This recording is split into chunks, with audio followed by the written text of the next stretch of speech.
The first time I used this Sizzix Treat Box die set, I didn't use the included decorations at all, so I thought I'd do that in this video. This is going to be a holiday make, so I'm using the tree and the wreath. I also want to use the cute shingles on the roof. As usual, there's a labeled photo of the die set and a cat list on valleyOakpaper.com. The link is in the description. My treat box is going to be candy cane themed, so I've kept the shingles out of dark red and pink cardstock. I'm going to alternate the colors. I also cut the outlines out of white glitter cardstock. I'm gluing the outlines to the rows of shingles. Moving on to the trees and wreaths, I've cut them all from accent opaque and 2 tones of green. I'm gluing the darker shade of green to the white cardstock. Then I'm offsetting the lighter color so it looks as if the darker color is a shadow. The doors are a bit more complex. First, I'm gluing the white glitter outline onto some accent opaque for stability. Then I glue both doors to some copy paper. That gives me something to glue the pink glitter door panels to. Once the glue is dried, I'm fussy cutting the doors from the copy paper. I glue down 3 light strings to each tree. Next, I'm stacking some accent opaque behind these very delicate decorative shapes. To keep with the candy cane theme, I've cut lots of cardstock strips from colored and glittering cardstock. Here's the actual box, cut out of accent opaque. All I did was put 2 of the die cuts side by side and glued them together at the tabs. This treat box couldn't be simpler to put together. If I did this again, I'd use colored cardstock instead of white. Since I didn't do that, and I didn't want the side gables to be white, I glued thin pink cardstock to them. I've put printer paper along the top and folded under the bottom flaps, so my candy cane stripes will only be glued to the sides of the treat box. I could have continued the candy cane stripes onto the roof and the bottom, but the more folds there are, the harder it gets, so I've decided to only use the strips on the walls. I'm just continuing to glue down the stripes, making sure not to leave any gaps. There's no clever thought behind how I'm selecting strips. I just try them out, and if I like how it looks, I glue them down. I'm almost done, so I'm cutting off the excess at the top and bottom. That's always satisfying. I folded under the tab that I'll use to glue the house together later. That's so I don't accidentally stick my stripes to it. Ideally, you can't tell where the stripes begin and end. I want it to look seamless. To make it easier to fold the candy cane stripes, I'm scoring them in the corners. You can see that I'm struggling a bit, but the corners that were scored look better on the final product. I'm testing to see if I have enough stripes. I don't, so I'm placing more stripes at the beginning of the pattern. The wide white glitter stripe was the final stripe I needed.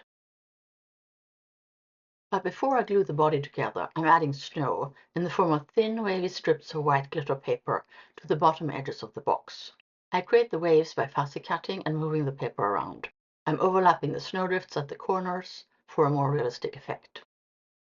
Then I lay out the decorations, because I want to glue them to the sides of the box while the box is still flat. That's when I realized that I didn't decorate the wreaths, so I'm adding light strings to them. Then I add pink and white glitter die cuts to the wreath. Now that I've decorated the wreaths, I can glue them to my doors. I'm also adding pink and white glitter die cuts to my trees. These shapes are so small that it doesn't really matter which ones you pick. I'm just trying to keep the same color in the same spot on both trees. I've added foam tape to the back of my doors. It's a little bit difficult to place them in the center of each side while the box is flat. On the other hand, I can be sure that things are stuck down properly. I also glue down the trees. Now I can turn my attention to the roof. There are 2 types of shingle rows. One type starts and ends with a whole shingle. The other type starts and ends with a half shingle.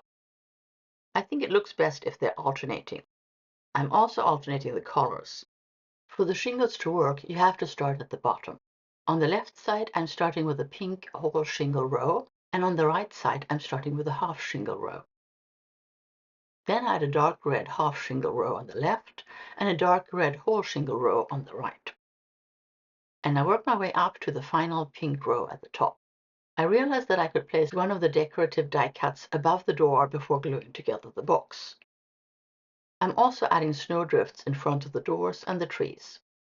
The doors were easy, but for the trees I had to add 3 layers of accent opaque to the back so they'd lie flat. Now it's finally time to glue the box together. I'm using my bone folder on the tabs so they form a nice square corner. Then I'm adding glue to the tab and placing the other end of the box onto it. I'm using 3 strong magnets to hold the seams while the glue sets up. Now I can add glue to the strips that cross the seam and glue them down. Next, I create a bottom by gluing the bottom tabs together. It doesn't really matter how you glue them together unless you care about how the bottom looks. If you do, you could add a piece of cardstock to the bottom to disguise the seams. I did, however, make sure I had some magnets in the bottom while the glue set up. Structurally, the only thing left was to add double-sided tape to the top. I put it on both sides. In hindsight, that was probably overkill.